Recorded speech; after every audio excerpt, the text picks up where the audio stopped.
কলিযুগেই ঘটবে এই 5 অঘটন। শ্রীকৃষ্ণের বলা এই 5 সত্য আজ অক্ষরে অক্ষরে মিলে যাচ্ছে। শ্রীকৃষ্ণ বলেছিলেন এই 5 অঘটন ঘটবেই কলিযুগে। জানেন কলিযুগে আর কি কি ঘটার ভবিষ্যৎবাণী করেছিলেন শ্রীকৃষ্ণ? দেখুন, কলিযুগ সম্পর্কে পাণ্ডবরা ভগবান শ্রীকৃষ্ণকে প্রশ্ন করেছিলেন যে কলিযুগের প্রকৃতি কেমন হবে। এই প্রশ্নের উত্তরের জন্য ভগবান শ্রীকৃষ্ণ 5 পাণ্ডবকে একটি বনে নিয়ে গিয়ে বললেন, এই জঙ্গলের 5টি দিকে তোমরা 5 জন ভিন্ন ভিন্ন অভিমুখে যাত্রা শুরু করো এবং ভিন্ন ভিন্ন অভিমুখে যাত্রা করার পর প্রথম যে ঘটনাটি তোমরা লক্ষ্য করবে সেটি আমার কাছে এসে ব্যক্ত করো।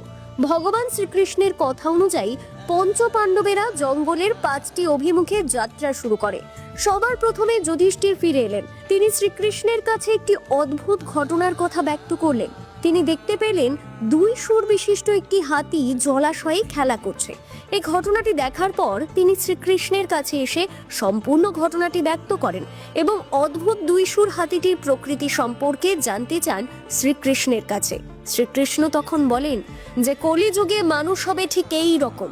কলিযুগের বেশিরভাগ মানুষ হবে মিথ্যেবাদী এবং স্বার্থপর। তারা মুখে এক কথা বললেও কর্মক্ষেত্রে সম্পূর্ণ ভিন্ন থাকবে, অর্থাৎ কথা, প্রতিশ্রুতি এবং কাজের মধ্যে কোনো মিল তাদের থাকবে না। তারপর ভীম ফিরে এসে তার অভিজ্ঞতা ভগবান শ্রীকৃষ্ণকে জানালেন।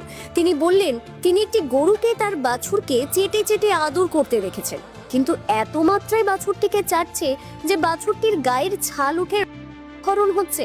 এই প্রশ্নের উত্তরে শ্রীকৃষ্ণ বলেন, কলিযুগে পিতামাতা তাদের সন্তানের প্রতি অন্ধ ভালোবাসা ও স্নেহ তাদের সন্তানের ক্ষতির কারণ হয়ে উঠবে। অন্যদিকে অর্জুন ফিরে এসে শ্রীকৃষ্ণকে বললেন, একটি শকুনের যার বিশাল আকার ডানায় বেদ লিখিত আছে, কিন্তু শকুনটি নরমাংস ভক্ষণ করছে। অর্জুন পরমেশ্বর শ্রীকৃষ্ণ ভগবানের কাছে এর কারণ জানতে চান। তখন শ্রীকৃষ্ণ বলেন, কলিযুগে ভণ্ড সাধকের পরিমাণ বৃদ্ধি পাবে, অর্থাৎ দেশে যেসব মানুষই জ্ঞানী হিসেবে স্বীকৃত হবে তাদের বেশিরভাগেরই মনোভাব থাকবে ওই শকুনের মতো।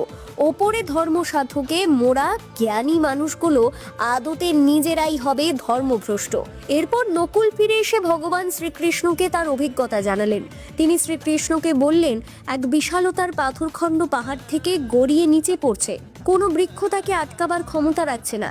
সেই পাথরটি সবকিছু দুমড়ে মুচড়ে ভয়ঙ্কর গতিতে নিচের দিকে নেমে আসছে।